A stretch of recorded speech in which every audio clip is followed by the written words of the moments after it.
Official YouTube channel کو subscribe کریں اور بیل آئیکن کلک کریں۔ اعوذ باللہ من الشیطان الرجیم، بسم اللہ الرحمن الرحیم۔ اذن للذین یقاتلون بأنہم ظلموا وإن اللہ علی نصرہم لقدیر۔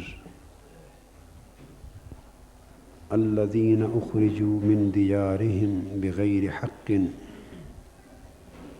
الا ان یقولوا ربنا اللہ ولولا دفع اللہ الناس بعضهم ببعض لہدمت صوامع وبیع وصلوات ومساجد یذکر فیہا اسم اللہ کثیرا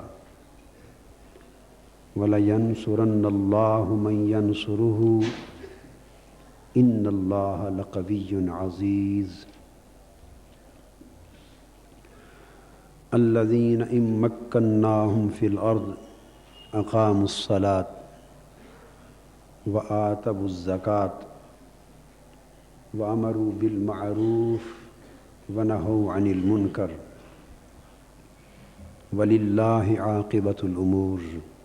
وَإِن يُكَذِّبُوكَ فَقَدْ كَذَّبَتْ قَبْلَهُمْ قَوْمُ نُوحٍ وَعَادٌ وَثَمُودُ وَقَوْمُ إِبْرَاهِيمَ وَقَوْمُ لُوطٍ وَأَصْحَابُ مَدْيَنَ وَكُذِّبَ مُوسَىٰ فَأَمْلَيْتُ لِلْكَافِرِينَ ثُمَّ أَخَذْتُهُمْ فَكَيْفَ كَانَ نَكِيرِ۔ فَكَأَيٍّ مِّن قَرْيَةٍ أَهْلَكْنَاهَا وَهِيَ ظَالِمَةٌ فَهِيَ خَاوِيَةٌ عَلَىٰ عُرُوشِهَا وَبِئْرٍ مُّعَطَّلَةٍ وَقَصْرٍ مَّشِيدٍ۔ صدق اللہ مولانا العظیم۔ معزز خواتین و حضرات، مکرم معتکفین، شرکائے اجتماع جمعہ اور عزیزان گرامی قدر،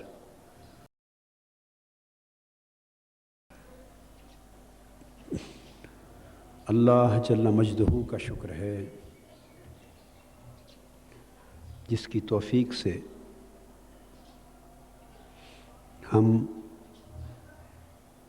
رمضان مبارک کے اس یوم سعید میں جمع ہیں۔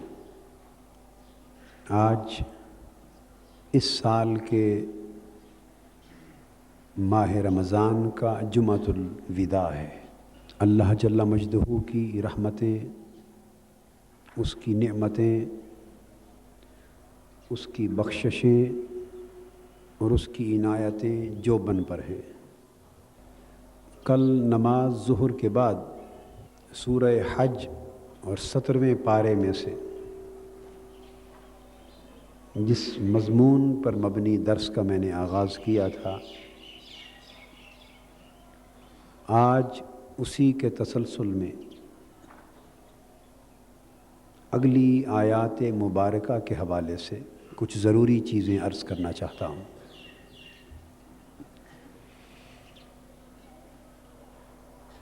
ہم نے سورہ حج کی آیت نمبر 39 کی روشنی میں اپنی بات یہاں ختم کی تھی۔ اذن للذین یقاتلون بانہم ظلموا۔ جب مسلمان اسلام کی سربلندی کے لیے، اسلامی ریاست کے قیام اور ایک عالمگیر اسلامی انقلاب کی بنیاد رکھنے کے لیے مکہ سے ہجرت کر کے مدینہ آ گئے، انہوں نے اسلام کی عظمت اور سطوت کی خاطر اور مصطفی مشن کی کامیابی کی خاطر اپنا گھر بار، وطن، کاروبار، تجارت، بیوی بچے الغرض تمام دنیاوی مفادات تج کر دیے، چھوڑ دیے، اور صحابہ کرام نے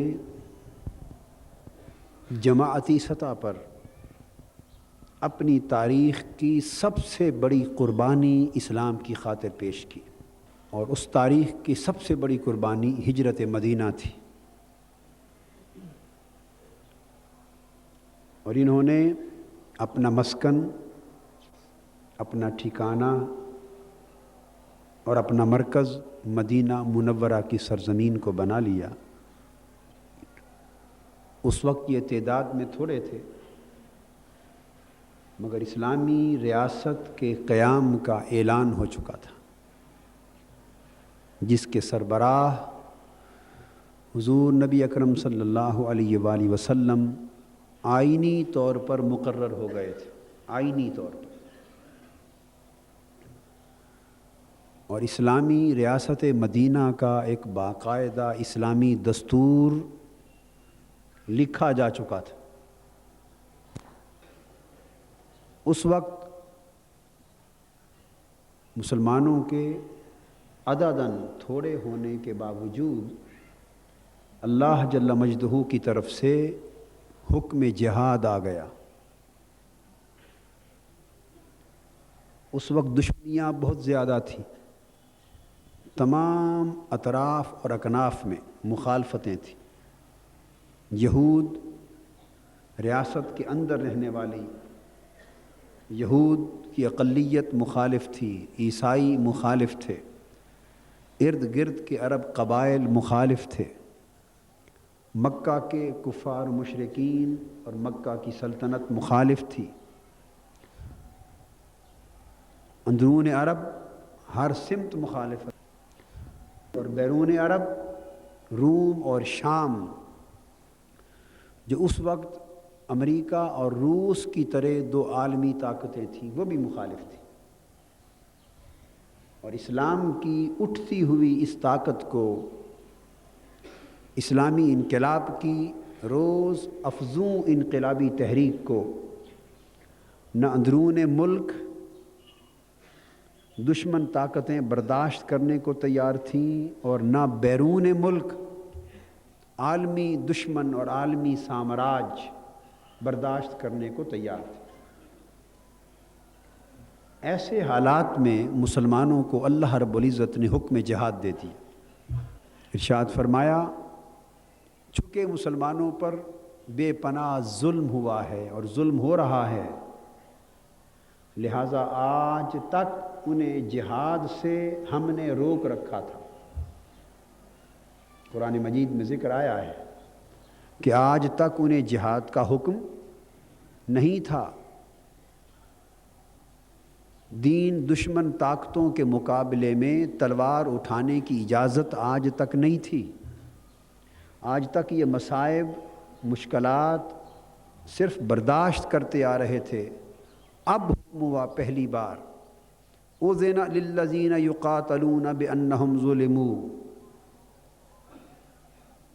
کہ چونکہ بڑا ظلم ہوا ہے مسلمانوں پر، لہٰذا اپنی مظلومیت کا بدلہ لینے اور اپنا دفاع کرنے کے لیے آج اس قوم سے تمہیں جنگ کرنے کی اجازت دے دی گئی ہے، حکم دے دیا گیا ہے جو تم پر جنگ مسلط کرتے رہے ہیں، تمہیں پریشان کرتے رہے ہیں، تمہیں دبانے کی کوشش کرتے رہے۔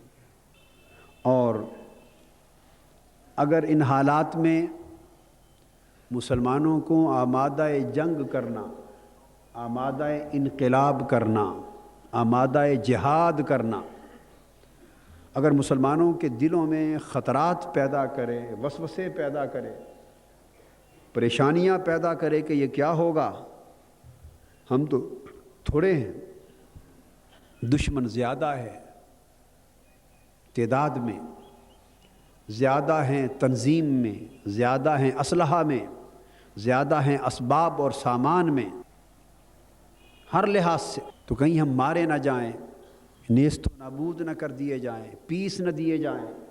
فرمایا میرے حبیب صلی اللہ علیہ وآلہ وسلم اس اذن جہاد سے جو ان کے دلوں میں خطرات پیدا ہوں گے، ان خطرات کے ازالے کے لیے میرا یہ اعلان بھی ان تک پہنچا دے، وَإِنَّ اللَّهَ عَلَىٰ نَصْرِهِمْ لَقَدِيرٌ۔ مسلمانوں، اب تمہاری بقا خاموش رہنے میں نہیں بلکہ سراپا جہاد بن جانے میں ہے۔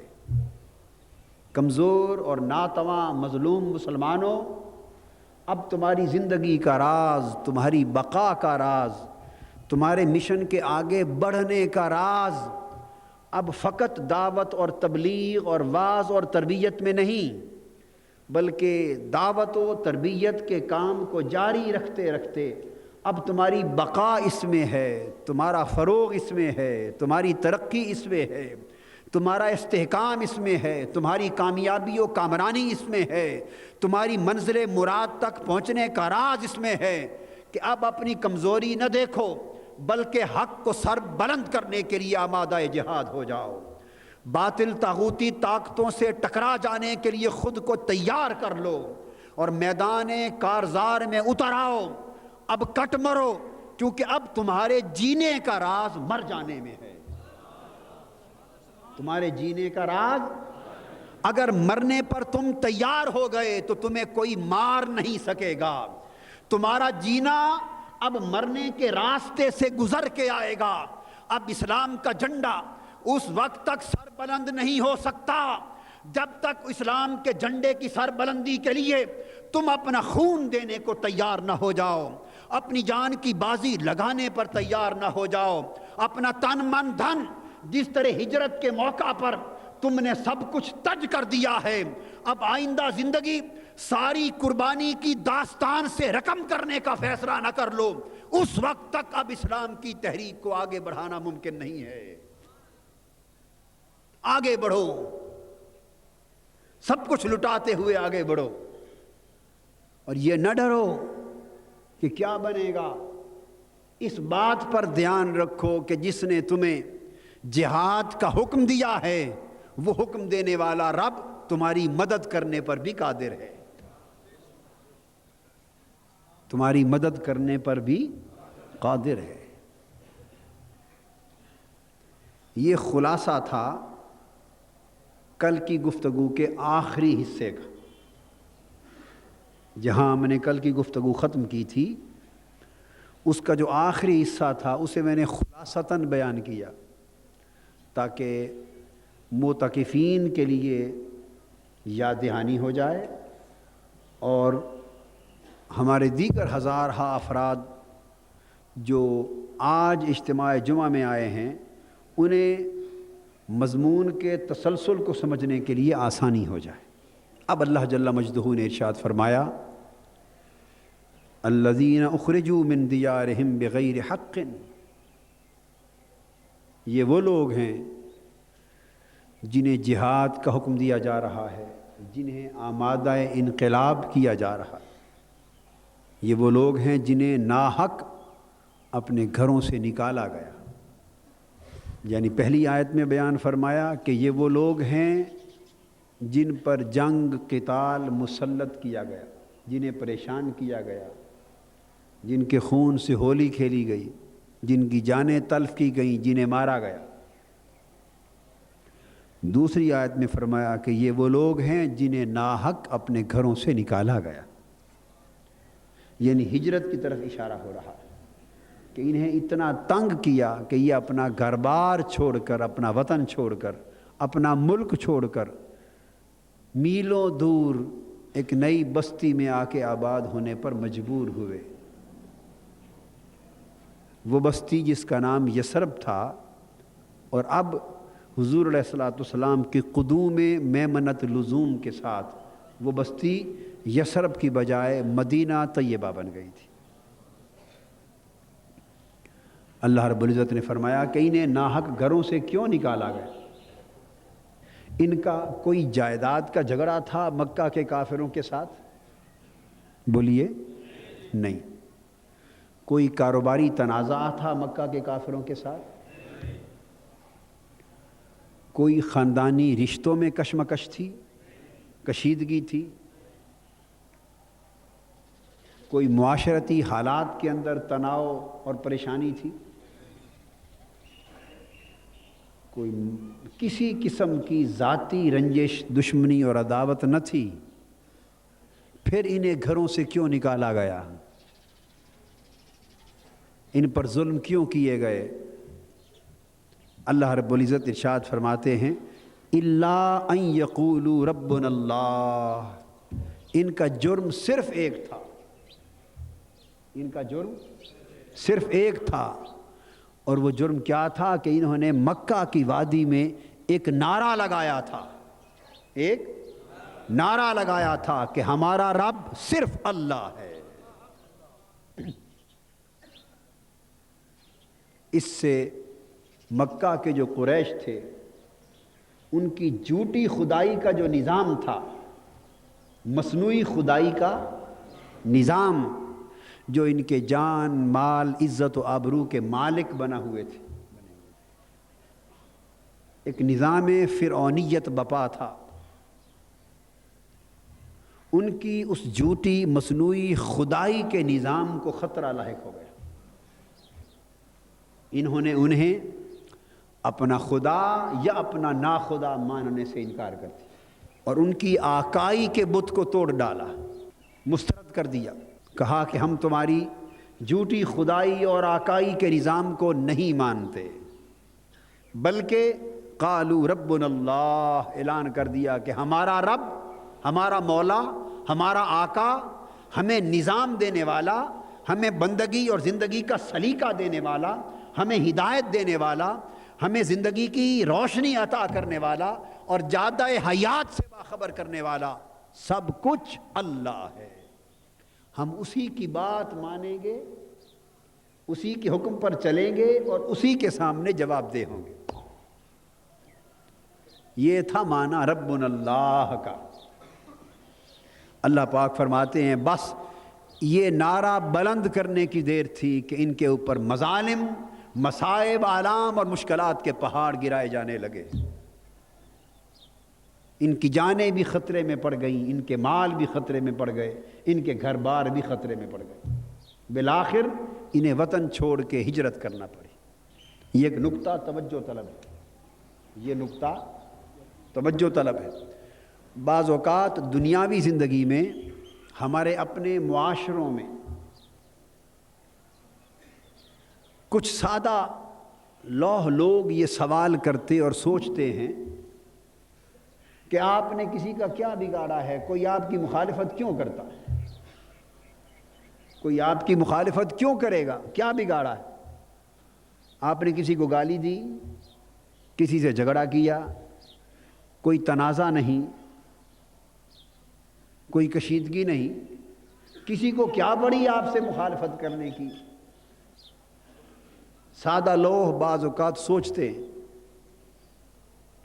اللہ رب العزت نے قیامت تک کے اہل ایمان کے لیے اس ایک جملے میں اس سارے سوالوں کا جواب درج فرما دیا کہ اہل ایمان کے کام کی دو سطحیں ہیں، یاد رکھیں، اہل ایمان کے کام کی، بولیے، دو سطحیں۔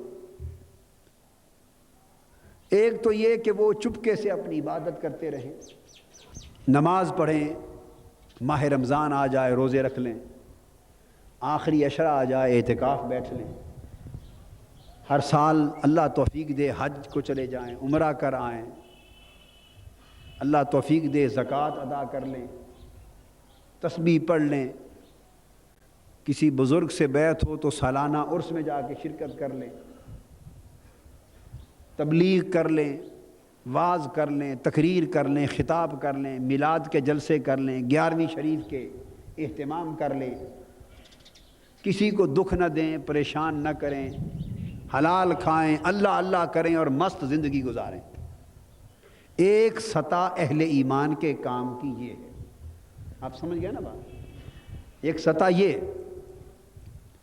ایک سطح اہل ایمان کے کام کی اور ہے۔ دوسری سطح یہ کہ جس طرح وہ خود اپنی زندگی کو پاکیزہ کر لیں، اس طرح وہ جس معاشرے میں رہ رہے ہیں اس معاشرے کے نظام کو بھی پاکیزہ کر لیں۔ یعنی یہ کہ نہ صرف خود اللہ کا بندہ بن کے رہیں بلکہ پورے معاشرے کے نظام کو بھی اللہ کی بندگی میں دے دیں. نہ صرف خود قرآن پر عمل کریں بلکہ قرآن کو پورے معاشرے کا نظام بنا ڈالیں اور باطل، کافرانہ، طاغوتی اور جھوٹا نظام جو اللہ کے احکام کے ساتھ متصادم ہے اسے ختم کر دیں اور اللہ کی دی ہوئی ہدایت کا نظام اس معاشرے میں بپا کریں. معاشرے میں ہونے والے ظلم کے خلاف آواز اٹھائیں، معاشرے کی باطل قدروں کے خلاف، معاشرے میں پھیلائی جانے والی فحاشی کے خلاف، معاشرے میں پھیلائی جانے والی عریانی کے خلاف، معاشرے میں پھیلائے جانے والے کفر کے، منافقت کے اور بے دینیت کے جراثیم کے خلاف جہاد کریں. وہ نوجوان نسل جو بگڑ رہی ہے، جس کے اخلاق تباہ ہو رہے ہیں، جس کے ایمان کو کمزور کیا جا رہا ہے، جسے لا دینیت کی طرف دھکیلا جا رہا ہے، اس ظلم اور کفر کی سازش کے خلاف صف آرا ہو جائیں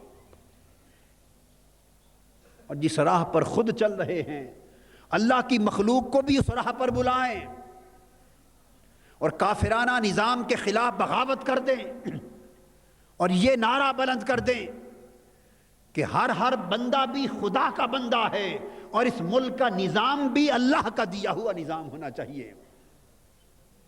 ہماری اجتماعی زندگی قرآن کے مطابق چلنی چاہیے. وہ کام جو سرزمین مدینہ پر اور سرزمین عرب پر تاجدار کائنات صلی اللہ علیہ وآلہ وسلم نے کیا اور کفر سے جنگ لی اور قرآن کا دیا ہوا نظام آقا نے بپا کیا، حضور علیہ الصلوۃ والسلام کی اس انقلابی سنت پر عمل کرتے ہوئے اپنی دھرتی پر بھی اس قرآن کے نظام کو لانے کی جد و جہد کرے. یہ دوسری سطح ہے اہل ایمان کے کام کی. پہلی سطح میں نجی طور پر کسی حد تک ایمان کے تقاضوں پر عمل ہوتا ہے مگر کفر کو کوئی خطرہ لاحق، بولیے کفر کو خطرہ لاحق. دوسری سطح کام کی وہ ہے کہ حق کا نعرہ اس طرح بلند کیا جائے کہ اللہ کا دیا ہوا نظام سر بلند ہو اور پورا معاشرہ اللہ کی بندگی کا عکاس بن جائے. اس دوسرے سطح پر کیے جانے والے کام سے کفر کو، ظلم کو، طاغوت کو، سامراج کو خطرہ لاحق ہوتا ہے. آپ دو سطحیں سمجھ گئی. اگر کام فقط پہلی سطح پر ہوتے رہے، اس کی مثال اس طرح ہے جیسے آپ اپنے گھر کو صاف کرتے رہیں، روزانہ صاف کریں، روزانہ دھوئیں، گھر کو روزانہ دھوئیں، اور کوئی شخص ہر روز آ کر آپ کے دروازے کے باہر گندگی کا، غلاظت کا کوڑا پھینک جائے، ڈھیر پھینک جائے اور گلی میں، محلے میں گندگی غلاظت کے ڈھیروں کے ڈھیر لگتے جائیں، لگتے جائیں، پورا کا پورا معاشرہ اور پورا محلہ تعفن کا شکار ہو رہا ہو، گندگی پھیل رہی ہو، بیماری کے جراثیم پھیل رہے ہوں اور وہ جراثیم ہر گھر میں جا رہے ہوں اور آپ کے گھر میں بھی آ رہے ہوں، اور کوئی آپ سے یہ کہے اور آپ جھگڑا کریں، کوئی کہے بھئی آپ کو باقیوں کے ساتھ کیا معاملہ، آپ اپنے گھر کو صاف کرتے رہیں اور اللہ اللہ کریں. آپ اپنے گھر کی روزانہ صفائی کریں، کس نے روکا ہے آپ کو؟ کس نے؟ گھر کے اندر روزانہ صفائی کریں، باہر کیوں ٹانگ اڑاتے ہیں؟ گلی میں کوئی گند پھینک جائے یا خوشبو پھینک جائے، ڈھیر لگ جائیں گندگی کے، کچھ ہوتا پھرے، دوسرے کے کام میں کیوں ٹانگ اڑاتے ہیں؟ دوسروں کو گھروں میں جراثیم جا رہے ہیں، آپ کیوں ٹانگ اڑاتے ہیں؟ کوئی بیمار ہو رہا ہے، آپ کو کیا غرض؟ آپ اپنے گھر کی صفائی رکھیں. آپ سارے احباب سوچ کر مجھے جواب دیں اور پوری ایمانداری کے ساتھ جواب دیں، آپ کو یہ طرز عمل قبول ہوگا؟ جی ہوگا؟ آپ جواب دیں گے، یہ جواب دیں گے، خدا کے بندے میں ہر روز گھر صاف کرتا ہوں، سینکڑوں روپے روزانہ گھر کے اندر صفائی پہ لگاتا ہوں، مگر باہر گندگی کے ڈھیر لگے ہوئے ہیں، وہ گندگی کی ساری بدبو اندر آ جاتی، تو میری صفائی نہیں رہتی، میں اس صفائی کو کیا کروں؟ گندگی کے ڈھیر اندر آ رہے ہیں، بدبو اندر آ رہی ہے، جراثیم اندر آ رہے ہیں، تعفن اندر آ رہا ہے، امراض اندر آ رہی ہیں، ذہن برباد ہو رہے ہیں، تو دوسروں کے گھر تو برباد ہو ہی رہے ہیں، گلی کوچے تباہ ہو ہی رہے ہیں، مگر میرا گھر بھی کہاں بچ رہا ہے؟ میرا گھر بھی تو نہیں نہ بچ رہا اس کے اثرات سے، اور سارا محلہ بھی گندگی کی لپیٹ میں ہے۔ تو آپ کیا اس پر زندگی گزارنے کو تیار ہوں گے کہ ٹھیک ہے گھر کے اندر کی صفائی میں کرتا رہوں، باہر کوئی گند ڈالے کچھ کرتا رہے اس کی پرواہ نہ کریں؟ قبول ہے آپ کو؟ دوستو بالکل اسی طرح ایک انسان کا وجود ایک ریاست اور معاشرے کے اندر اس کے ذاتی گھر کی مانند ہے، اور پورا معاشرہ اور پوری سلطنت ایک محلے کی مانند ہے۔ آپ ہر روز نماز پڑھ کر اللہ اللہ کی ضربیں لگا کر اپنے اندر کے گھر کو صاف کرتے رہیں، باہر کا سارا معاشرہ پلیتی کا گھر بن رہا ہے، گندگی ہے، تعفن ہے، کفر ہے، منافقت ہے، ظلم ہے، رشوت ہے، بے روزگاری ہے، بے دینی ہے، اللہ کی نافرمانی ہے، فحاشی ہے ٹی وی پر، اریانی ہے ٹی وی پر، اللہ کی نافرمانی ہے، بے دینی ہے، ظلم ہے، پورا معاشرہ کفر کی طرف لے جایا جا رہا ہے۔ آپ اپنے گھر کے اندر صفائی کر رہے ہیں، اللہ اللہ کر رہا ہے۔ آپ کا اللہ اللہ کرتے رہنے سے جب پورے معاشرے میں کفر کی غلاظتیں جنم لے رہی ہیں، نہ آپ کے اندر کا گھر صاف رہے گا نہ پورا معاشرہ صاف رہے گا۔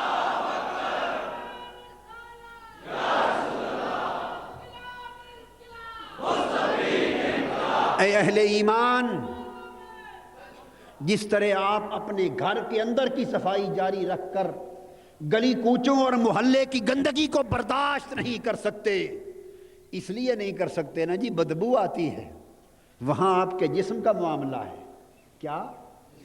اسی طرح ایمان یہ چاہتا ہے کہ نادان لوگوں، اللہ اور اللہ کا رسول یہ گوارا نہیں کرتا کہ ایک بندہ اپنے من کو نمازوں سے صاف کرتا پھرے، اپنی تبلیغوں میں لگا رہے اور معاشرے پر نظام کفر کا رہے، اللہ کی نافرمانی کا رہے، ظلم کا رہے، طاغوتی نظام رہے، سامراجی نظام رہے، فحاشی کا دور دورہ ہو، اریانی کا دور دورہ ہو، بے حیائی کا دور دورہ ہو، ٹی وی بے حیائی کا درس گھروں کے اندر دیتے رہیں، اور وہ کہیں خبردار، آپ کو کیا غرض؟ ٹی وی حکومت کا کام ہے، آپ نمازیں پڑھیں۔ ہر روز ٹی وی، کوئی کہے آپ ٹی وی دیکھنا بند کر دیں، ٹی وی پھر اخبار میں ہر روز فحاشی اریانی ہے، میں نے کل بتایا تھا، ہر روز پورے کے پورے صفحے اداکاروں کے، عورتوں کے، اریاں لڑکیوں کے فوٹوؤں کے ساتھ بھرے۔ ہر اخبار نے اب ایک انجوائمنٹ کالم بنا دیا ہے، انجوائمنٹ کالم یعنی لطف اندوز ہونے کا کالم، اس میں کیا عورتوں کی اریاں تصویریں لگائی جاتی، آپ اس کے خلاف آواز بلند کریں، وہ کہیں گے آپ کو کیا غرض، مت اپنی نماز پڑھیں، تبلیغ کریں، اخبار اگر غلط ہے دیکھنا بند کر دیں، پڑھنا بند کر دیں، سمجھ رہے ہیں نا؟ پھر آپ چیخیں بھئی کیا کرے، گھر میں ٹی وی بھی بند کر دیا، اخبار بھی بند کر دیا، مگر وہ ساری برائیاں بچے سکول سے سیکھ کر آ جاتے، باقیوں کے گھر میں تو بند نہیں ہے نا، وہ سارا کچھ بچے جو ٹی وی سے سیکھتے ہیں، وہ سبق وہ سکول میں جا کے دہراتے ہیں، دوسرے بچے سیکھ کر گھر آ کے انہیں استعمال کرتے ہیں۔ سکول میں فحش پروگرام ہو رہے ہیں، آئے روز مینا بازار جو لگتے ہیں، ثقافتی شو ہوتے ہیں، بچیوں کے ڈانس ہو رہے ہیں، ظلم ہو رہا ہے، فحاشی کے سبق ہے، اریانی کے سبق۔ اور میں آپ کو بتا دینا چاہتا ہوں، اگر اللہ کے دین کی حفاظت کے لیے یہ قوم نہ اٹھی، چند سال کے بعد اس ملک کے سکولوں میں سیکس کی تعلیم کا مضمون شامل کیا جائے گا، جنسی بے حیائی کے مضامین اس ملک میں شامل نصاب ہوں گے۔ میں نے آج یہ بات کہہ دی ہے، لکھ لیں، میں سالوں کی عدد تو نہیں بتا سکتا، چند سالوں کے بعد اگر مصطفی انقلاب کے لیے، اللہ کے دین کی حفاظت کے لیے، ایمان کے قدروں کی بچاؤ کے لیے، غیرت ایمانی کی حمایت کے لیے اگر قوم نہ اٹھی، اس ملک کے سکول کے نصابوں میں سیکس کی ایجوکیشن آئے گی، موسیقی بھی آئے گی، بے حیائی کے درس ہوں گے، آج شروع ہو چکے۔ آپ چیخیں کہ ہمارے بچے سکول سے سیکھ کر یہ ساری باتیں آ رہے ہیں، جواب ملے گا آپ ان کو سکول بھیجنا چھوڑ دیں، سکول بھیجنا چھوڑ دیں۔ آپ نے رشوت کے خلاف آواز بلند کی، کہا کہ رشوت حرام پورے ملک میں چل رہا ہے۔ انہیں پوچھا کہاں رشوت ہے؟ کیا کہاں رشوت ہے؟ آپ نے کہا ٹیلی فون کا کنیکشن لگوانے جائیں رشوت مانگتے ہیں۔ جواب ملے گا آپ ٹیلی فون کا کنیکشن نہ لگوائیں، بجلی کا کنیکشن لگوائیں رشوت مانگتے ہیں آپ بجلی نہ لگوائیں، پانی کا کنیکشن مانگیں رشوت مانگتے ہیں آپ پانی کا کنیکشن نہ لیں۔ بچہ پڑھ گیا ہے، اس کی نوکری رشوت کے بغیر نہیں ملتی، رشوت حرام ہے میں دینا نہیں چاہتا، آپ کو شوق ہے دینے کا، نہ دیں، نوکری نہ لگوائیں۔ کرتے کرتے کرتے انجام کار زندگی کا یہ ہے کہ اس وقت معاشرے میں زندگی کا کوئی کام خالص جائز اور حلال طریقے سے ممکن نہیں۔ آخری جواب یہ ہوگا کہ آپ جینا ہی چھوڑ دیں۔ جینے کے پیچھے کیوں پڑے ہوئے ہیں؟ اگلے جہان چلے جائیں جہاں نیک روحیں رہتی ہیں۔ یہ تو ایسی دنیا ہے۔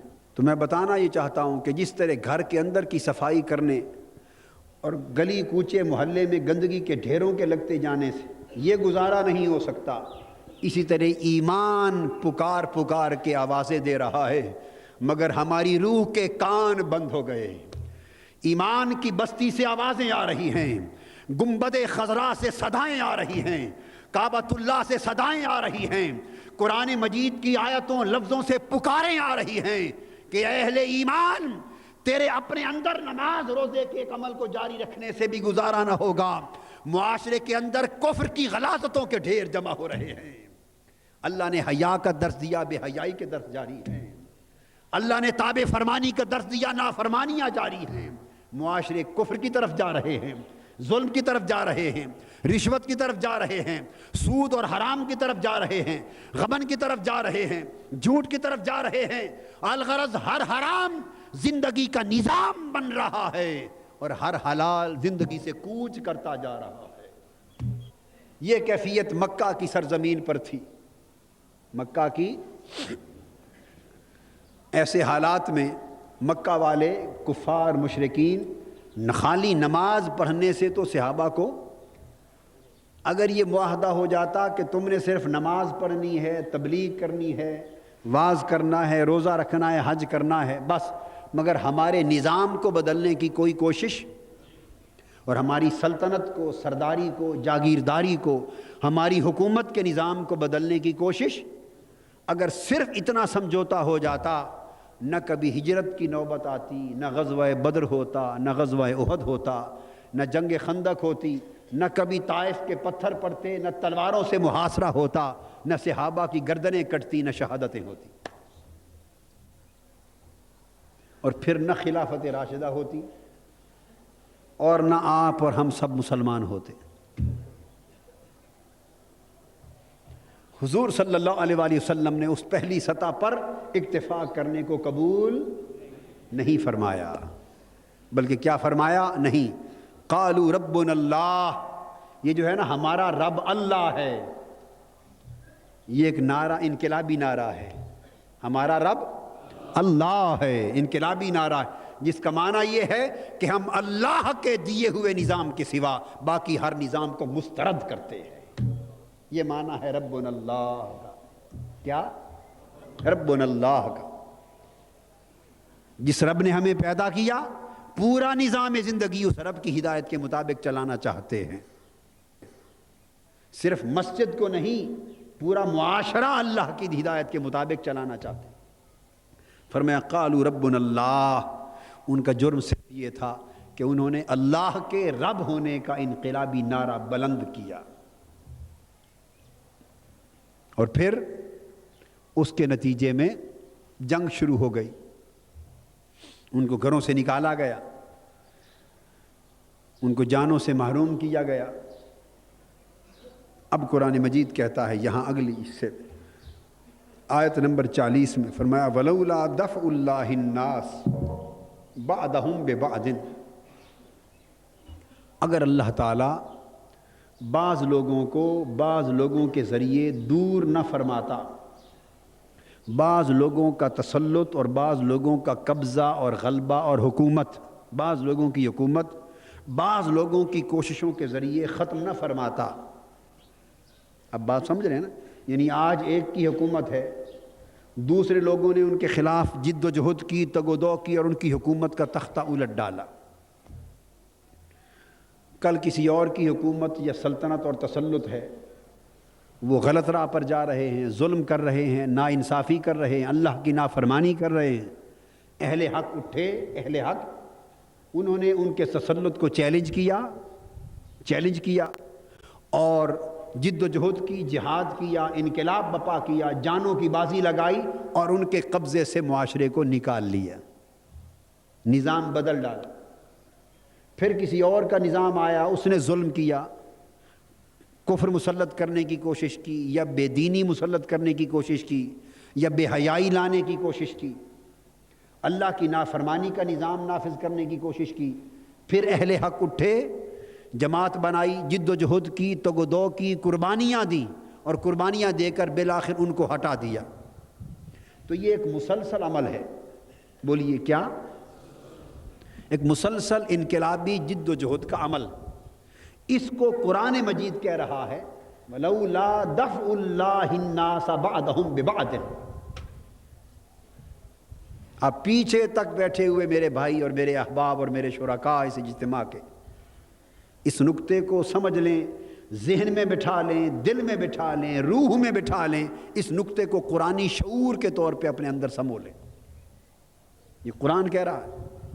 اب اس مقام پر قرآن سیدھے ٹکراؤ کی بات کر رہا ہے۔ کیا؟ وَلَوْلَا دَفْعُ اللَّهِ النَّاسَ بَعْضَهُمْ بِبَعْضٍ۔ میں نے قرآن مجید کا حوالہ پورا دے دیا ہے، گھر جا کے اٹھائیے، قرآن مجید کو پڑھیے۔ 17واں پارہ اور یہ آیت نمبر 40 بیان کر رہا ہوں، سورہ حج کی، سورہ حج کی آیت نمبر 40، 17 پارہ۔ گھر جا کے پڑھیے، مطالعہ کیجئے، تاکہ پتہ چلے بے قادری صاحب کچھ بات اپنی طرف سے کہہ رہے ہیں، یہ صرف اللہ کا پیغام ہم تک پہنچا رہے ہیں۔ اے قوم، کب تجھے قرآن کا شعور نصیب ہوگا؟ قرآن مجید تو کھول کھول کر ساری حقیقتیں بیان کر رہا ہے، مگر یہ قوم، ہم سب مل کر قرآن پر ظلم کر رہے ہیں۔ ہم نے فقط قرآن کو چومنے کے لیے رکھا ہے، فقط قرآن کو غلاف میں بند کر کے کبھی کھول کر زیارت کے لیے رکھا ہے، اور قرآن کو سمجھے بغیر فقط تلاوت کے لیے رکھا ہے، اور سال کے بعد تراویح میں پڑھنے اور سننے کے لیے رکھا ہے۔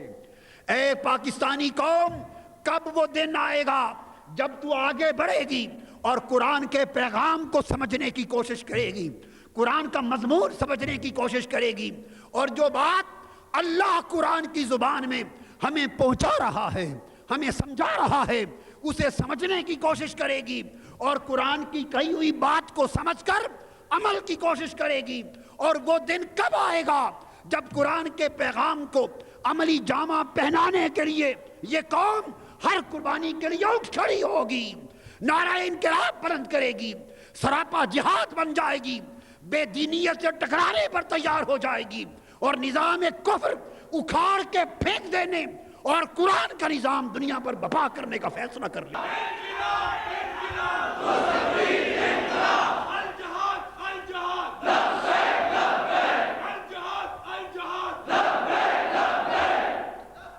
یہ باہر کے جو ہمارے ساتھی، باہر کے ساتھی جو ہمارے بیٹھے ہیں، ان کے کوئی ہاتھ بلند ہوتے دکھائی نہیں دے رہے، وہ خالی سننا چاہتے ہیں یا سمجھنا بھی چاہتے ہیں؟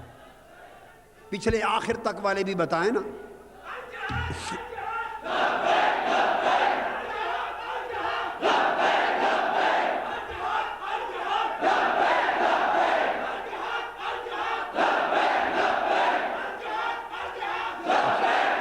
اے اہل پاکستان، اے مسلمانان عالم، خطاب بہت ہو چکے، واعظ بہت ہو چکے، تبلیغیں بہت ہو چکی، تربیتیں بہت ہو چکی۔ فقط خطابوں سے، واعظوں سے، تقریروں سے امت مسلمہ کے احوال بدل نہیں سکتے۔ امت مسلمہ کو سراپا جہاد بننا ہوگا، سراپا انقلاب بننا ہوگا. یہ خون جو ہماری رگوں میں گردش کر رہا ہے، اس خون میں تلاطم پیدا کرنا ہوگا اور سراسر پیغام قرآن کے پیکر بن کر کفر کے نظام سے ٹکرا جانا ہوگا.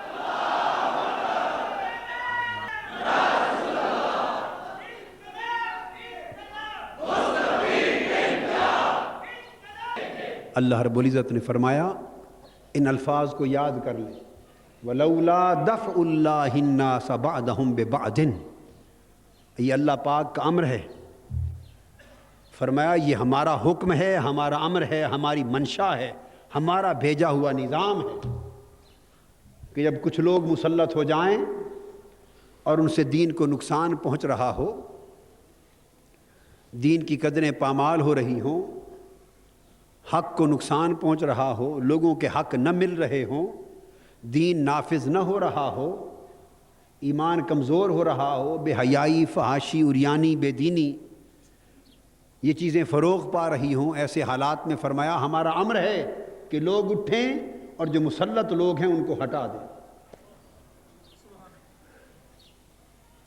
پھر ایسا ہو جائے جب وہ باطل کی طرف بڑھنے لگے، ظلم کی طرف بڑھنے لگے، پھر لوگ اٹھیں اور ان ظالموں کو اور ظلم کو ہٹا دیں.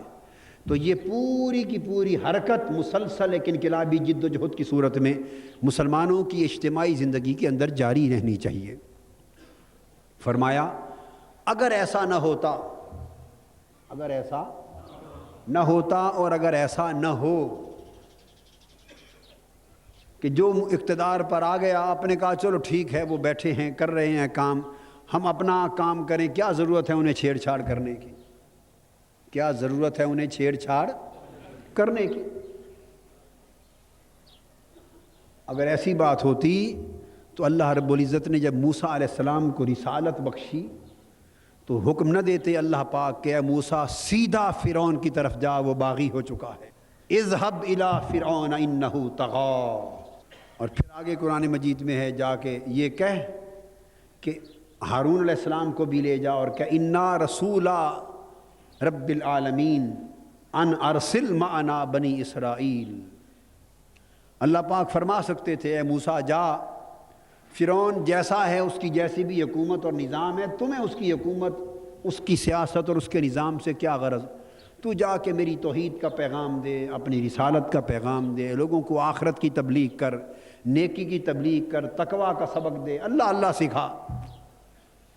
رہ گیا فرعون، اس کی حکومت، اس کی سلطنت، اس سے کیا سروکار تمہیں؟ وہ سیاسی بات ہے، چھوڑ دو. اللہ پاک نے یہ نہیں فرمایا، فرمایا اے موسیٰ قوم کو ساری زندگی بھی سکھاتے رہو گے اور اوپر سلطنت اور اقتدار ظلم کا رہے گا تو قوم کبھی بھی ظلم کے شکنجے میں دبی ہوئی قوم حق کی طرف کھل کر آنے کو تیار نہیں ہوگی. اس لیے جا سیدھا فرعون کے ایوان میں اور اس سے بنی اسرائیل کی آزادی کی بات کر، فرعون کی حکومت اور ظالمانہ نظام سے بنی اسرائیل کو آزاد کروا. یہ حکم حضور صلی اللہ علیہ وآلہ وسلم تک چلا ہے. یہ اب قرآن تو آقا پر اترا ہے نا، کس پر؟ صلی اللہ علیہ وآلہ وسلم پر. اب حضور علیہ السلام کو وحی آ رہی کہ میرے محبوب اپنی امت کو قیامت تک کے لیے یہ فلسفہ دین سمجھا دیں. دین کا یہ فلسفہ، دین کی بقا اور حفاظت کا فلسفہ سمجھا دیں کہ بقا اور حفاظت دین کی اسی مسلسل انقلابی عمل میں ہے، مسلسل انقلابی عمل میں ہے. فرمایا اگر یہ جاری نہ رہے اور لوگ بعض غلط لوگوں سے ٹکراتے نہ رہیں اور ان کے تسلط کو بدلنے کے لیے جد و جہد کرتے نہ رہیں اور چپکے سے بیٹھ جائیں تو کیا ہوتا؟ اگر ایسے کرتے تو کیا ہوتا؟ لہدمت صوامع. اگر پہلا زمانہ ہوتا تو راہبوں کی خانقاہیں ویران ہو جاتی، منہدم ہو جاتی، تباہ و برباد ہو جاتی. وَبِيَعٌ، عیسائیوں کے گرجے ویران، منہدم اور برباد ہو جاتے. وَصَلَوَاتٌ، یہودیوں کے عبادت خانے برباد اور ویران ہو جاتے. وَمَسَاجِدُ، اور بتا دو اپنی امت کو کہ مسلمانوں کی مسجدیں ویران اور برباد ہو جائیں گی. بتایا جا رہا ہے راہبو راہبو اگر اپنی خانقاہوں کی آبادی کو برقرار رکھنا چاہتے ہو تو وہ خالی عبادت کرنے سے، نمازیں پڑھنے اور ذکر کرنے سے ہمیشہ ہمیشہ تمہاری خانقاہیں آباد نہیں رہیں گی، بلکہ اللہ کے دین کی بقا کی جنگ کرتے رہو گے، اور دین کے نظام کو بپا کرنے کے عمل سے تمہاری خانقاہیں بھی آباد رہیں گی۔ بتا دے میرے حبیب عیسائیوں، تمہارے گرجے اگر اپنے مذہب اور دین کی حفاظت کے لیے جنگ اور جہاد نہ کرو گے تو تمہارے گرجے بھی، بولیے، ویران ہو جائیں گے۔ آج پورے عالم عیسائیت کے گرجے ویران ہو گئے یا نہیں؟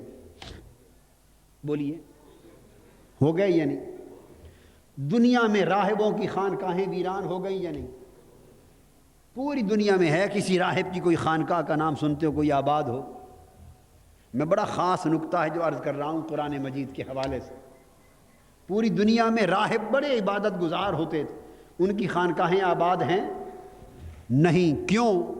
انہوں نے کہا کہ ہمیں سیاست سے، جنگ لڑنے سے، جہاد کرنے سے، نظام بدلنے سے، بادشاہوں سے لڑائی کرنے سے کیا سروکار؟ ہم تو بھائی فقیر لوگ ہیں، ہم تو۔ یہ راہب یعنی پہلے حضور علیہ السلام کے امت سے پہلا جو زمانہ تھا اس زمانے کے پیر تھے، بنی اسرائیل کے زمانے کے پیر تھے، راہب اس زمانے کے پیر تھے، وہ راہب کہلاتے تھے۔ ہمارے زمانے میں مشائخ اور پیر کہلاتے ہیں، اللہ کی عبادت کرنے والے لوگ، تسبیح کرنے والے، ذکر اذکار کرنے والے، تزکیہ نفس کرنے والے، جنگلوں میں ریاضات اور مجاہدے کرنے والے، اور لوگوں کو اللہ اللہ کا درس دینے والے۔ یہ اس زمانے لوگوں کے مرشد تھے، پیر تھے، ان کو راہب یا رہبان کہتے ہیں۔ اور ہمارے زمانے میں اس امت میں پیر ہیں، مشائخ ہیں، پیران کرام ہیں۔ ان راہبوں نے بھی یہ کہا، جب ظالم بادشاہوں کی سلطنتیں آئیں، حکومتیں آئیں، انبیاء علیہ السلام آئے، امتیں آئیں، انقلابی لوگ آئے، کہا کہ ظالم بادشاہوں کے خلاف جنگ کریں، جہاد کریں، اس نظام کو بدل ڈالیں، حق کو سر بلند کریں۔ راہبوں نے جواب دیا، ہم فقیر لوگ ہیں، ہمارا ان بادشاہوں کے ساتھ جنگ کرنے اور سیاست سے کیا کام؟ بھئی یہ تمہارا کام ہے، ہم تو اللہ اللہ کا سبق دینے والے ہیں۔ اللہ پاک نے فرمایا لَهُدِّمَتْ صَوَامِعُ، ان راہبوں کی خانقاہیں، پہلی امتوں کے پیروں فقیروں کی خانقاہیں ویران ہو گئی، برباد ہو گئے، منہدم ہو گئے۔ آج کوئی اللہ اللہ کرنے کے لیے آنے کو تیار، وہ دیواریں بھی گر گئیں، ویران ہو گئے۔ وَصَوَامِعُ، پھر فرمایا وَبِيَعٌ، عیسائیوں کا وقت آ گیا۔ عیسائی پادریوں نے کہا بھئی ہمارا باقاعدہ ایک فیصلہ ہوا، آج سے 200-300 سال پہلے مغربی دنیا میں عیسائیوں نے کانفرنس کر کے فیصلہ کیا، باقاعدہ فیصلہ کیا کہ آج سے ہمارا سیاست کے ساتھ کوئی تعلق، بولیے، سیاست کے ساتھ کوئی تعلق۔ تو سیاست اور سلطنت اور دنیا کے نظام کو چلانے کا کام سیاسی لوگ کریں، ہم صرف اپنے گرجوں میں بیٹھ کر مذہب کی اور بائبل کی تعلیم دیں گے، مذہب کی اور بائبل کی تعلیم دیں گے۔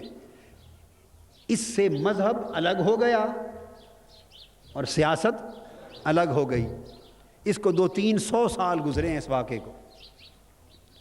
وہ دن اور آج کا دن عالم مغرب میں، یورپ میں، اسکینڈینیویا میں، عرب میں جا کے، امریکہ میں، آسٹریلیا میں جا کے دیکھیں، پادری سارا ہفتہ انتظار کرتا رہتا ہے، بڑے بڑے اونچے گرجے بنے پڑے ہیں، مگر کوئی عیسائی، کروڑوں کی تعداد میں، اس وقت دنیا میں سب سے زیادہ تعداد کس کی ہے؟ عیسائیوں کی، اس وقت تک دنیا میں سب سے زیادہ تعداد، مگر وہ جو سب سے زیادہ تعداد ہے وہ فقط نام کی ہے۔ کیا؟ ان میں زیادہ تعداد اپنے مذہب کو چھوڑ چکی، مذہب کو سارا ہفتہ بیٹھے رہتا ہے پادری، کوئی عیسائی اپنے گرجے میں عبادت کے لیے نہیں آتا،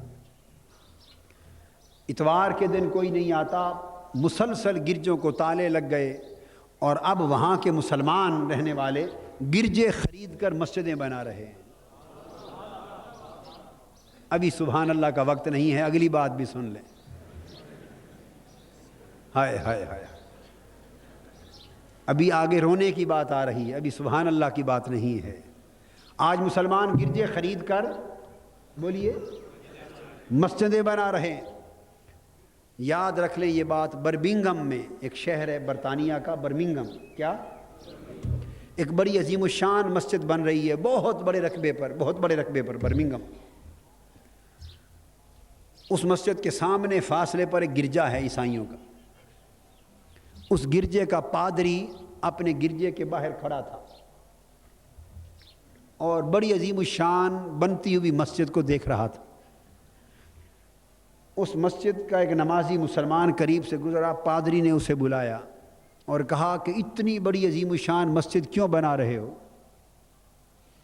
اس نے کہا ہمارے نمازی جمعے کے روز اتنے ہوتے ہیں کہ یہ مسجد بھی شاید کچھ عرصے کے بعد چھوٹی پڑ جائے، نمازی بہت ہوتے ہیں، تو پہلی جگہ تنگ پڑ گئی تھی، اس لیے بڑی مسجد بنا رہے ہیں۔ پادری نے، عیسائی پادری نے ٹھنڈی آہ لی، ٹھنڈی آہ بھری اور کہنے لگا بیٹے سنو، آج سے 200 سال یا 100 سال یا 50 سال پہلے یہ گرجا دیکھ رہے ہو، کتنا بڑا گرجا جس کو تالا لگا ہوا ہے؟ اس نے کہا دیکھا۔ اس نے کہا اتنے نمازی یعنی عبادت کرنے والے عیسائی اس گرجے میں آتے تھے کہ اس گرجے کی پوری 4 دیواری تنگ پڑ گئی تھی اور لوگوں کے اس گرجے میں بیٹھنے کی جگہ نہیں رہی تھی، اتنی عبادت کرنے والے عیسائی آتے تھے۔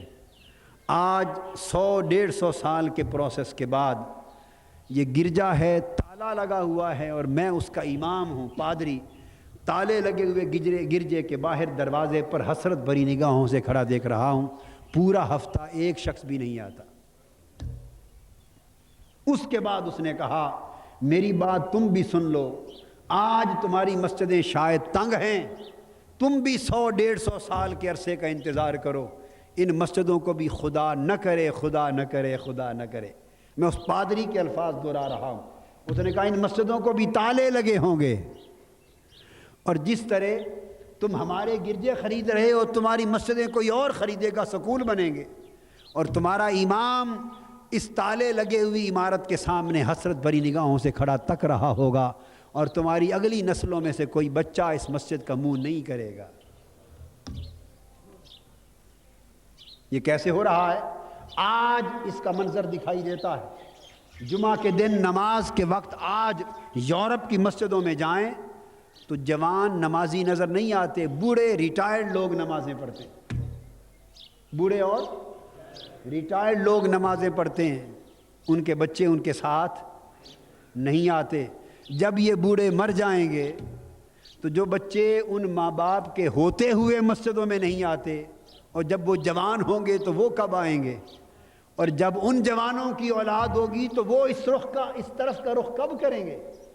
اس پادری نے کہا 3-4 نسلوں کا انتظار کرو، تمہارا حشر وہی ہوگا جو ہمارا ہو چکا۔ کیوں؟ لَهُدِّمَتْ صَوَامِعُ وَبِيَعٌ،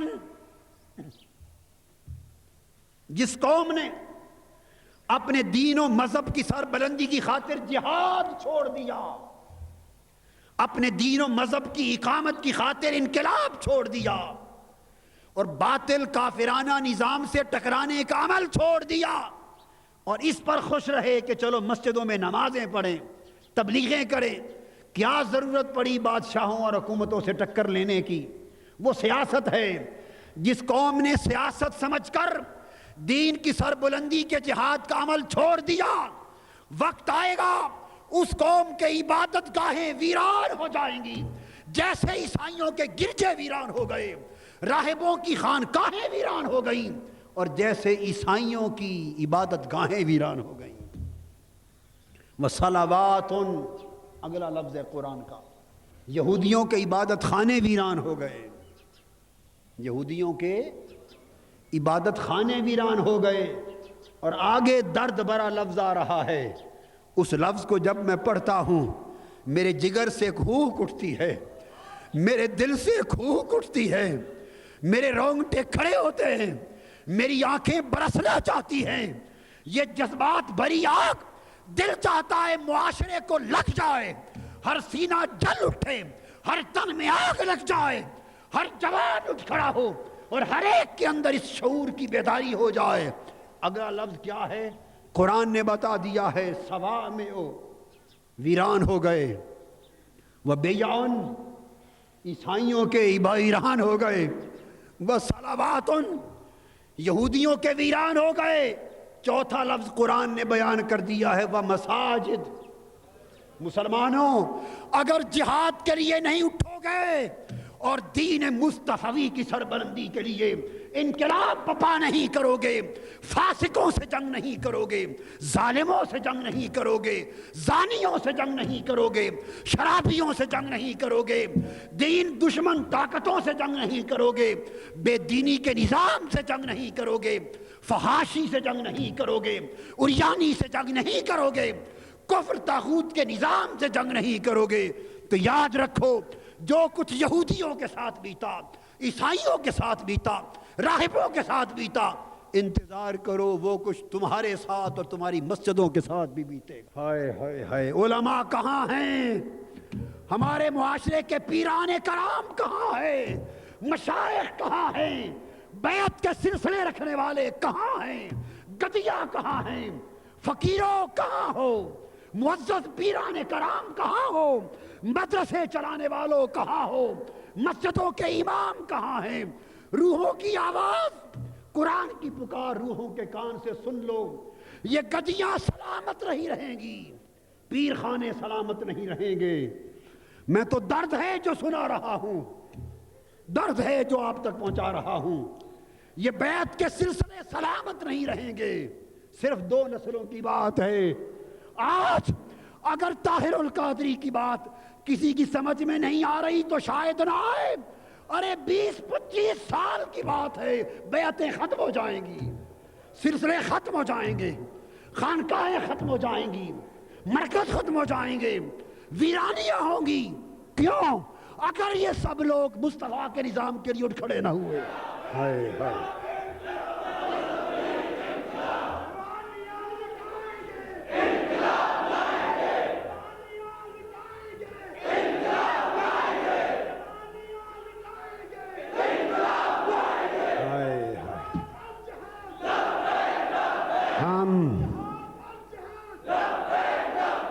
ہم اسی پر خوش ہیں،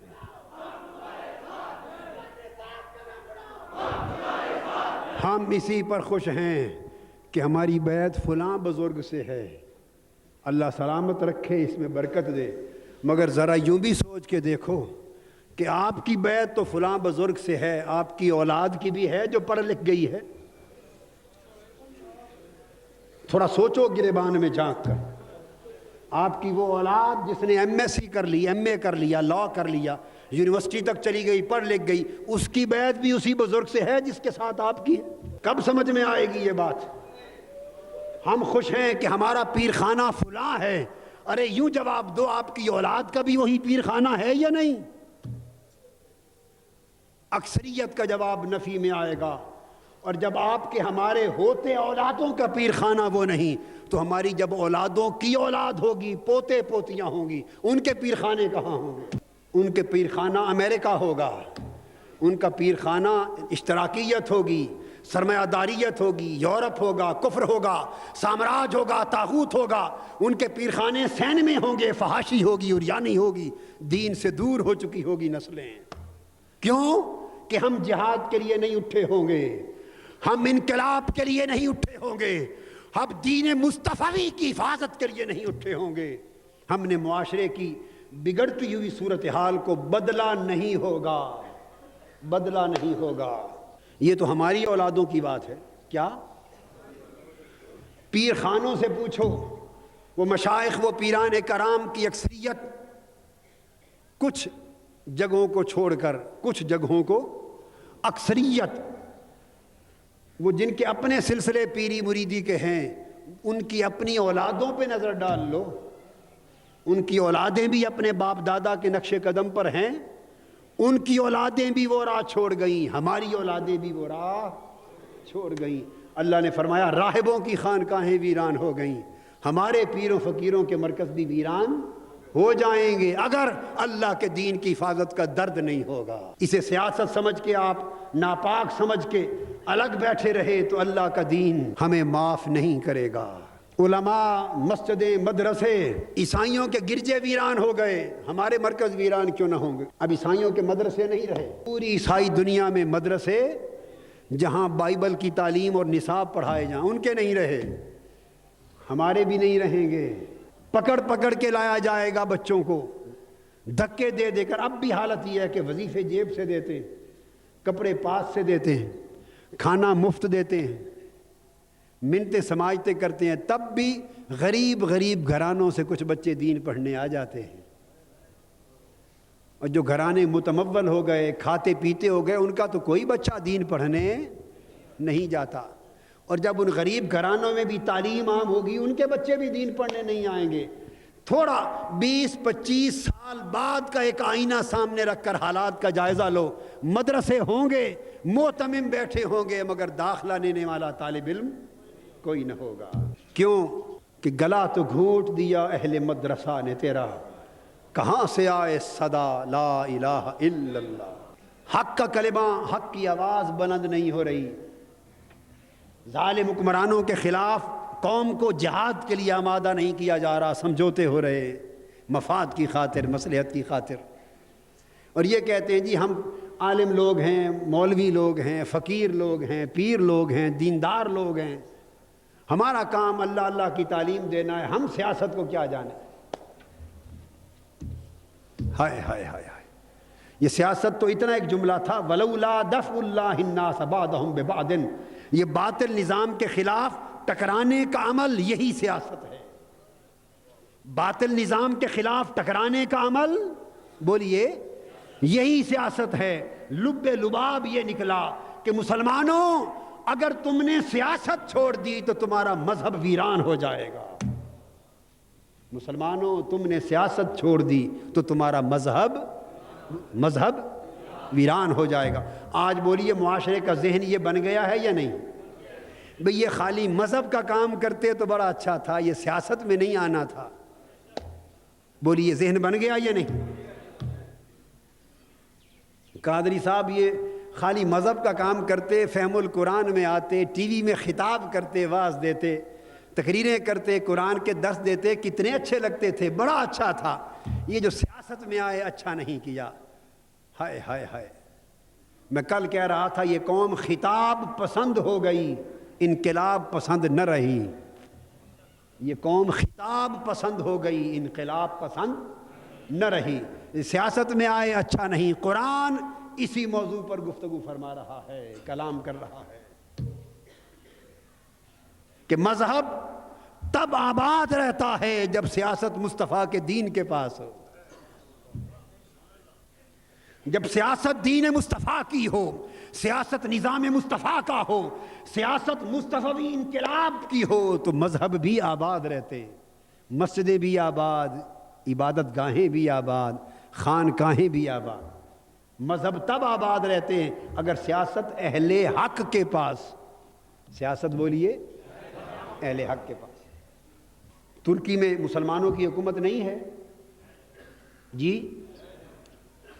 تو وہاں کی اکثر مسجدیں میوزیم بن چکی، پتہ ہے آپ کو؟ اکثر مسجدیں عجائب گھر بن چکی۔ ہائے ہائے ہائے، مسجدیں عجائب گھر بن گئی ہیں، تالے کھلتے ہیں عجائب گھر کی طرح، اوقات مقرر ہیں، وزٹرز آتے ہیں۔ کیا؟ وزٹرز آتے ہیں، ثقافتی مرکز بن گئے۔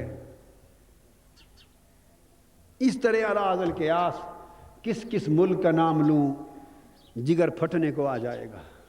عالم عرب اور عالم اسلام میں کس کس ملک کا نام لوں۔ آج الجزائر میں تحریک اسلام کے احیاء کی اٹھی تھی، اس کو دبا دیا گیا، اس کو اور چن چن کے مارا جا رہا ہے، صرف اس لیے کہ ایک مرتبہ اسلام ایک سیاسی قوت کے طور پہ دنیا سے ختم ہو جائے، سیاسی قوت کے طور پہ دنیا سے ختم ہو جائے. جب یہ سیاسی قوت اور نظام کے طور پہ ختم ہو جائے گا، اسلام جب نظام کے طور پہ ختم ہو جائے گا، تو باقی اگلی بات جو عقیدے اور مذہب والی ہے وہ 20 25 30 سال کے بعد رفتہ رفتہ خود ختم ہو جائے گی. ایک بہت بین الاقوامی سازش ہے. پاکستان میں یہی کچھ تیز رفتاری سے شروع ہو چکا ہے. یہی کچھ تیز رفتاری سے شروع ہو چکا ہے. قوم کو ذہنی طور پہ بے دین بننے کی طرف لگایا جا رہا ہے. ذہنی طور پر نئی نسلوں کو بے دین بنایا جا رہا ہے. اسلام کے نظام سے دور کیا جا رہا ہے. علماء سے قوم کو متنفر کیا جا رہا ہے. کچھ مہربانی علماء خود فرما رہے ہیں، کچھ حکومت کر رہی ہے. مل جل کر باہمی کوششوں سے اللہ معاف کرے اور ہم سب کو ہدایت دے، ہمارے حال پہ کرم فرما دے. قوم کو، اگلی نسلوں کو دین سے دور کیا جا رہا ہے.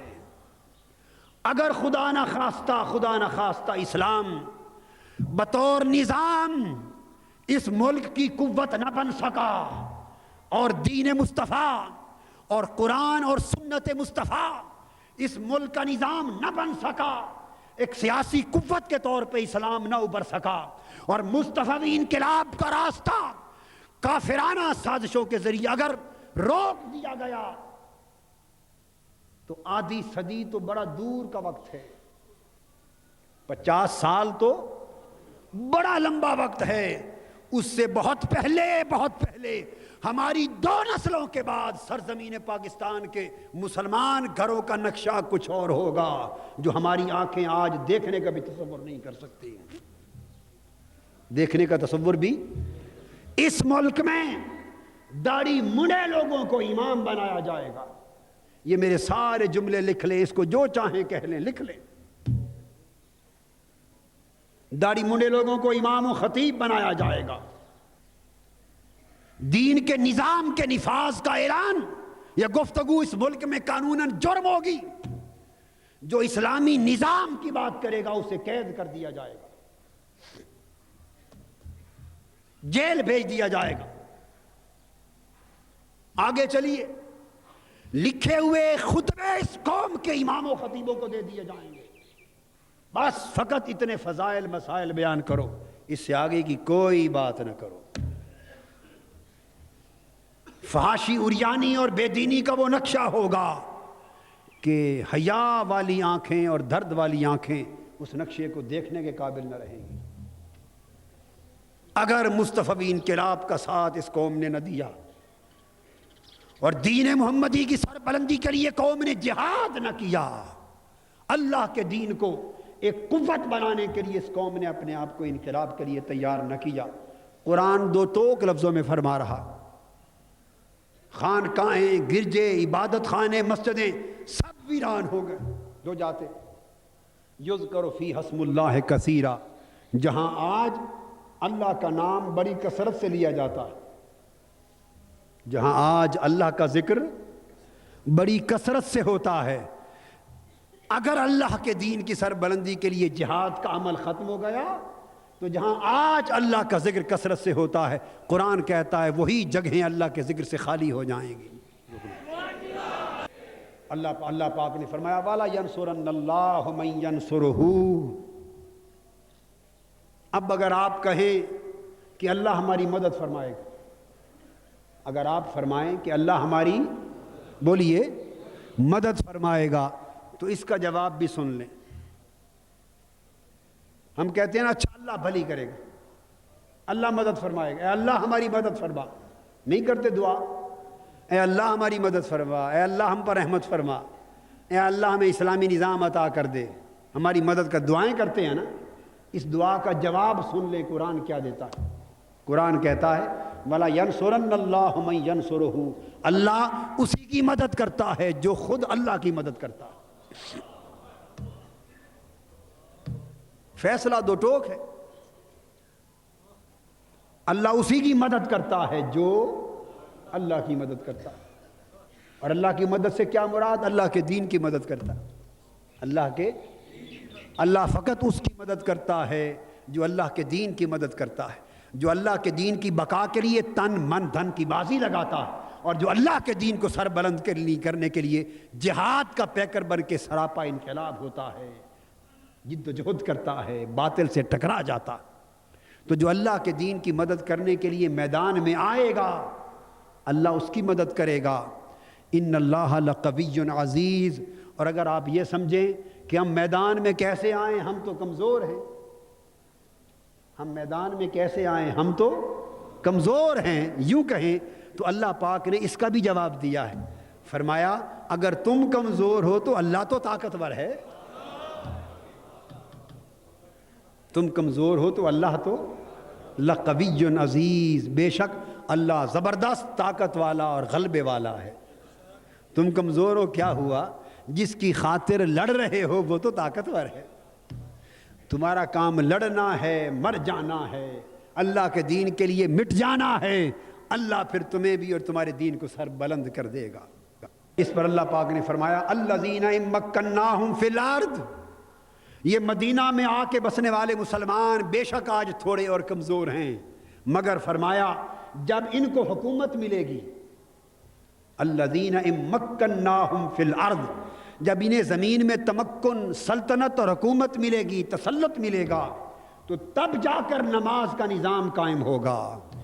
اقاموا الصلاۃ وآتوا الزکاۃ وامروا بالمعروف ونہوا عن المنکر وللہ عاقبۃ الامور۔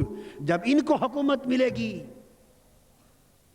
بے دینوں کو نہیں، جو دین نافذ ہی نہیں کرنا چاہتے، ان کے اقتدار اور حکومت کے پر آنے سے زمین پر اللہ کا دین کیسے نافذ ہوگا؟ فرمایا جب اللہ والوں کو حکومت ملے گی، سلطنت ملے گی، زمین پر تسلط ملے گا، تب یہ زمین پر نماز کا نظام لائیں گے، زکوٰۃ کا نظام لائیں گے، اچھائی کا حکم دیا کریں گے اور ہر برائی کو ختم کریں گے، اس کو مٹا دیں گے اور برائی سے لوگوں کو منع کریں گے، اور کاموں کا انجام اللہ کے ہاتھ میں ہے۔ اب اس میں آخری بات جو قرآن مجید میں کہی بڑی توجہ طلب ہے۔ اب فرمایا کیا کر انسان سوچتا ہے جس میدان میں جب آئیں تو پھر بڑے کیچڑ اچھلتے ہیں، اس میدان میں آئیں تو بڑی باتیں ہوتی، ہر بات کو بور توڑ کے پیش کیا جاتا ہے، تہمتیں لگتی ہیں، الزام لگتے ہیں، مخالف پروپیگنڈا کرتے ہیں، بڑا فتنہ بپا ہوتا ہے، پریشانی ہوتا ہے یا نہیں ہوتا؟ ہوا ہے یا نہیں؟ ہمیشہ سے ہوتا رہا ہے، ہو رہا ہے، اور قیامت تک یہ سلسلہ جاری، حق کے خلاف یہ شیطانی سلسلہ جاری رہتا۔ تو فرمایا میرے حبیب، میرے لاڈلے رسول صلی اللہ علیہ وآلہ وسلم، آپ یا اگر آپ کے صحابہ اور انقلابی مجاہد مومن یہ کہیں کہ ٹکرانے سے دشمن پروپیگنڈا کرے گا، جھٹلائیں گے، ہمیں جھوٹا کہیں گے، دھوکے باز کہیں گے، ہیلا ساز کہیں گے ان کی بات نہ مانو، جھٹلائیں گے، تو میرے حبیب اپنے غلاموں سے کہہ دو اس بات سے بھی نہ گھبرائیں، اور آپ کے دل میں بھی اس بات سے ملال اور بوجھ نہ آئے۔ فرمایا وَإِن يُكَذِّبُوكَ، آپ بے خطر کود پڑیں، آتش نمرود میں عشق بے خطر کود پڑا، آتش نمرود میں عشق، عقل ہے محو تماشائے لبے بام، ابھی عقل سوچتی رہتی ہے اس میدان میں کودے تو کیا کیا تہمتیں ہوں گی، کیا کیا ہوگا، عشق نہیں سوچتا کیا ہوگا، بے خطر کودتا ہے۔ فرمایا میرے حبیب آپ حق کی خاطر میدان گرم کر لیں، باطل طاقتوں کو للکاریں، طاغوتی سامراجی کافرانہ نظام کے خلاف ٹکرانے کے لیے جد و جہد کا آغاز کر لیں، اور نہ گھبرائیں کہ لوگ جھٹلائیں گے، نہ گھبرائیں کہ لوگ جھٹلائیں گے۔ فرمایا وَإِن يُكَذِّبُوكَ، اگر آپ کو جھٹلائیں گے تو کیا ہوا؟ اللہ پاک حوصلہ بندھا رہا ہے اہل حق کا اپنے محبوب پیغمبر صلی اللہ علیہ وآلہ وسلم کے ذریعے سے۔ فرمایا اگر آپ کو جھٹلاتے ہیں، جھٹلائیں گے تو کیا ہوا؟ فَقَدْ كَذَّبَتْ قَبْلَهُمْ قَوْمُ نُوحٍ، میرے حضرت نوح کی قوم نے بھی ان کو جھٹلایا تھا، عاد کی قوم نے بھی جھٹلایا تھا، ثمود کی قوم نے بھی جھٹلایا تھا، وقوم ابراہیم وقوم لوط، حضرت ابراہیم کی قوم نے بھی انہیں جھٹلایا تھا، حضرت لوط کی قوم نے بھی جھٹلایا تھا، مدین کی قوم نے بھی حضرت شعیب کو جھٹلایا تھا، وَكُذِّبَ مُوسیٰ، اور حضرت موسیٰ کی قوم مصر کے قبطیوں نے بھی جھٹلایا تھا۔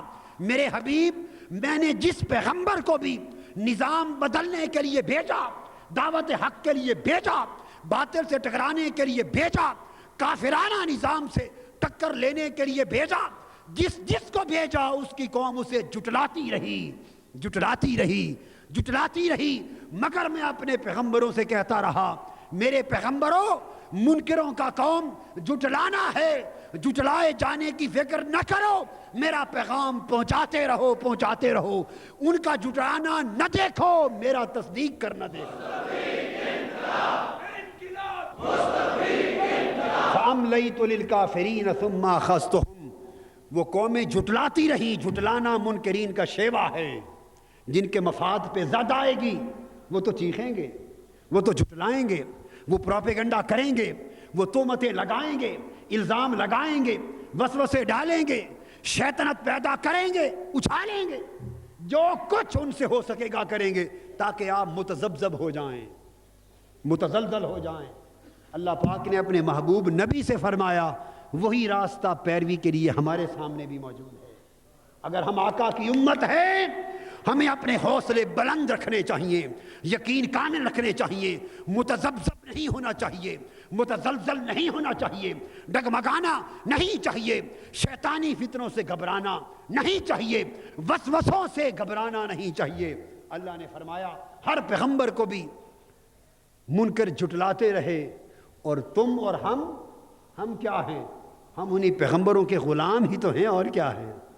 ان نبیوں کی امت ہیں، ان کے غلام ہیں، ان کے نقش قدم پر چلنا چاہتے ہیں۔ اگر ان کے نقش قدم پر چلنا ہے تو تمہیں بھی جھٹلایا جائے گا، تمہیں بھی۔ یہ اس لیے کیا جاتا ہے تاکہ گھبرا کے، ہار کر، حوصلہ ہار کر، ہمت ہار کے تم بیٹھ جاؤ، چھوڑ دو بھئی یار یہ تو عجیب کام ہے، لوگ گالیاں دے رہے، جھٹلا رہے ہیں۔ اللہ پاک نے فرمایا فَأَمْلَيْتُ لِلْكَافِرِينَ، وہ جھٹلانے والے کافر، جھٹلانے والے منکر، میں بھی ان کو ڈیل دیتا رہا۔ یہ جواب آ گیا، لوگ کہتے ہیں یار اتنی ڈیل مل گئی، اتنے عرصے سے طاقت میں ہیں، اتنے عرصے سے اونچے چڑھ گئے۔ اللہ پاک نے فرمایا کیا میں بھی ڈیل دیتا رہا؟ کیا 13 برس حضور علیہ السلام مکہ میں تھے، کافر ظلم کرتے رہے، 13 برس تک اللہ انہیں ڈھیل دیتا رہا، اور 8 برس مدینہ میں کافر جنگوں پر جنگیں مسلط کرتے رہے، اللہ انہیں ڈھیل دیتا رہا۔ 13 اور 8 21 برس تاجدار کائنات صلی اللہ علیہ وآلہ وسلم کی حیات طیبہ کے اندر 21 برس مکہ کے ظالموں کو ڈھیل دی جاتی رہی۔ 8 ہجری میں جا کے مکہ فتح ہوا، 21 برس ظلم کرتے رہے ڈھیل۔ اللہ نے فرمایا اور اس سے بھی زیادہ ڈھیلیں دیتا رہا۔ فَأَمْلَيْتُ لِلْكَافِرِينَ، میں نے بڑی ڈھیل دی، مگر یاد رکھیں وہ ڈھیل ہمیشہ کی نہیں ہوتی۔ ثُمَّ أَخَذْتُهُمْ، بالآخر میرا عذاب جوش میں آیا اور میں نے ان کو پکڑ لیا۔ فَكَيْفَ كَانَ نَكِيرٌ، اور جب میں نے پکڑا اور جس کو بھی پکڑا، فرمایا میرے محبوب اب دیکھو وہ عذاب میرا کیسا تھا، کیسا سخت عذاب تھا۔ اور گھبرانے والوں گھبراؤ نہیں، اللہ پر توکل کرو، اور دیکھو فَكَأَيٍّ مِّن قَرْيَةٍ أَهْلَكْنَاهَا، کتنی بستیاں، کتنے لوگ ایسے ہوئے جن کو ہم نے ہلاک کر دیا۔ کیوں؟ وَهِيَ ظَالِمَةٌ، کہ وہ ظالم تھے، اللہ کے نافرمان تھے، ہم نے بالآخر پکڑا، انہیں تباہ کر دیا۔ فَهِيَ خَاوِيَةٌ عَلَىٰ عُرُوشِهَا، اور بڑی بڑی بستیاں، بڑی بڑی آبادیاں، بڑے بڑے شہر، بڑی بڑی کالونیاں، ان ظالموں کی بڑی بڑی آبادیاں چھتوں کے اوپر اوندھی گر کے تباہ ہوئی پڑی ہیں۔ وَبِئْرٍ مُعَطَّلَةٍ، اور بڑے بڑے کنویں، عیاشیوں کے لیے بنائے گئے بڑے بڑے تالاب، عیاشیوں کے لیے بنائے گئے بڑے بڑے تالاب، بڑے بڑے کنویں، بڑے بڑے سوئمنگ پولز، بڑے بڑے عیاشیوں کے اڈے، بِئْرٍ مُعَطَّلَةٍ، وہ بھی سارے کے سارے تباہ و برباد ہوئے پڑے ہیں۔ وَقَصْرٍ مَشِيدٍ، اور ان حکمرانوں اور بادشاہوں کے بنائے ہوئے بڑے بڑے محل اور بڑے بڑے قلعے تاکہ دشمن پہنچ نہ سکے، وہ بھی منہدم ہو کر تباہ و برباد ہوئے پڑے ہیں۔ میرے حبیب ان غلاموں کو دکھاؤ کہ ان بڑے بڑے قلعوں میں رہنے والے اب کہاں ہیں، نہ وہ بچے نہ ان کے قلعے بچے۔ ان محلات میں رہنے والے کہاں ہیں، نہ وہ بچے نہ ان کے محلات بچے۔ ان تالابوں میں عیاشیاں کرنے والے کہاں ہیں، نہ وہ بچے نہ ان کے کنویں تالاب بچے۔ ان بستیوں میں بڑے تمکنت کے ساتھ چلنے والے کہاں ہیں، نہ وہ بچے نہ ان کی کالونیاں بچی۔ سب نیست و نابود ہو گیا۔ صبر کرو، حق کی خاطر جیو، حق کی خاطر لڑو، حق کی خاطر مرنے کا عزم کرو، اور اللہ کے لیے، اللہ کے رسول کے لیے، اللہ کے دین کو سر بلند کرنے کے لیے تن من دھن کی بازی کا عزم لے کر بڑھتے چلو، بڑھتے چلو، لڑتے چلو، کفر کو مٹانے کے لیے جنگ کرتے چلو۔ وقت آئے گا کفر کی ڈھیل کو نہ دیکھو، وقت آئے گا جب گرفت ہوگی سب ظلم نیست و نابود ہو جائے گا، حق اور حق والے سر بلند کر دیے جائیں گے۔ حاضرین محترم، میرا کام تو اور کچھ نہیں، فقط قرآن کا پیغام پہنچانا ہے اس قوم کے ایک ایک بچے تک، امت مسلمہ کے ایک ایک فرد تک۔ اللہ پاک مجھے اور آپ کو پھر اس کی سمجھ بھی عطا کر دے اور عمل کی توفیق اور ہمت بھی عطا کر دے۔ وما علینا الا البلاغ۔ آفیشیل یوٹیوب چینل کو سبسکرائب کریں اور بیل آئیکن کلک کریں۔